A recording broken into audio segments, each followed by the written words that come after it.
In the archives of history, there arose a towering figure known as Marcus Aurelius, hailed as an icon of supreme power. He wasn't just renowned for his position, but also for his unwavering commitment to moral principles and deep philosophical insights. Unlike many of his Roman predecessors, Marcus Aurelius spurned the allure of extravagance, shunning lavish feasts and gory spectacles at the Colosseum. He saw his mission as a noble duty, entrusted by fate to serve humanity. Marcus Aurelius dedicated himself wholeheartedly to this purpose, refusing to be ensnared by fleeting pleasures. At the heart of his philosophy lay the core principle of Stoicism, the ability to discern what is within our control and what lies beyond it. Epictetus, a luminary of this school of thought, illuminated this distinction in his handbook, emphasizing that most events are beyond our influence. This awareness, both lucid and profound, offers a fresh perspective on our interactions with the world. Stoic philosophy doesn't advocate withdrawal. Instead, it urges acceptance and realism about our limitations. The Stoics believed that fixating on what we cannot control only burdens us unnecessarily. When life brings suffering, it's often because we care too much about factors beyond our sphere of influence. By relinquishing the grip of external influences, we reclaim our inner peace. Marcus Aurelius exemplified this, facing the challenges of his reign with unruffled composure. His ability to remain undisturbed by externalities allowed him to focus on his divine duties as emperor. This video delves into Marcus Aurelius's philosophy, exploring his meditations on caring less about the past, present, and future. The ancient Roman emperor offers invaluable insights into why we often care too much, or care about the wrong things, providing clarity and structure to our understanding. Let's embark on a journey into the realm of the future. Seneca once remarked that we suffer more in anticipation than in reality, implying that our thoughts about the future are often the source of our anguish. Our minds tend to conjure countless scenarios, most of which will likely never come to pass. Faced with this uncertainty, we grapple with how to handle the myriad possibilities, all while trembling at the thought of the unknown. In some instances, events unfold as we predicted, but more often than not, fate surprises us, leaving us overwhelmed by circumstances we couldn't foresee. Marcus Aurelius observed that it's not the weight of the future itself that burdens us, but rather the weight of the present pressing upon us. The pain we feel from future events is not because they are happening now, but because we allow them to consume our present with worry and anticipation. So, what wisdom did Marcus Aurelius impart regarding excessive worry about the future? He urged us to meet the future, if need be, with the same tools of reason that serve us in the present. By focusing on the present moment and not dwelling on imagined catastrophes, he found solace in the realization that if he could handle the present, he could handle what lay ahead. This mindset echoes the concept of amor fati, the love and acceptance of fate, bolstered by the confidence that if we can endure the present, we can navigate the future. Marcus Aurelius reminded himself not to dwell on worst-case scenarios but to concentrate on managing the present situation. By doing so, he discovered his own resilience, leading him to ponder, why couldn't he face what was to come? This perspective aligns with the notion of amor fati, suggesting that if we can endure our current circumstances, we can also navigate those yet to unfold. Turning our gaze to the past, Marcus Aurelius recognized its fleeting nature. It slips away into the vast expanse of the world beyond our control. Just as with the future, the past resides in a realm where we have no power to alter it. What's done is done, and unless we devise a time machine, we cannot change it. Marcus Aurelius once said, "Remember that man lives only in the present moment. All the rest of his life is either past and gone or not yet revealed." He advises us to treat the past as inconsequential and insignificant. It's not that past events don't influence the present or that we can't learn from them. Rather, we can't alter the past, it's beyond our grasp. Our memories of the past are often hazy, and confirming what truly occurred can be challenging, as it depends on individual recollection and differing perspectives. Yet, We often find ourselves dwelling on past events, replaying them in our minds and reliving the pain they caused. Some believe that by ruminating on the past, they can exert some control over it, but this is an illusion. The past is gone, and all we are left with are thoughts of what can never be again. Many lament, "I wish I had done that differently," but such wishes are futile. They seek the impossible. Dwelling on the past only fuels desires that can never be fulfilled. Instead of fixating on past events, Marcus Aurelius teaches us to focus on how we respond to them. While we can't change past events, we can control our reactions to them.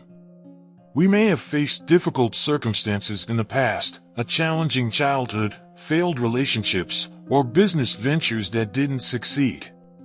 However, the past is not merely a catalog of misfortunes, it's an integral part of our journey. It offers valuable lessons that help us learn, mature, and grow. The hardships and failures we've experienced can deepen our understanding of ourselves, pushing us to overcome our limitations and emerge stronger. Think of the past as a chapter in your story, inseparable yet not defining your entire life. It serves as inspiration to propel you forward and build a brighter future. Don't allow the past to dictate your thoughts and decisions. Instead, use it as a springboard to become more resilient and self-assured in facing future challenges. For Marcus Aurelius, the essence of past events is inconsequential. What matters is how we respond to them.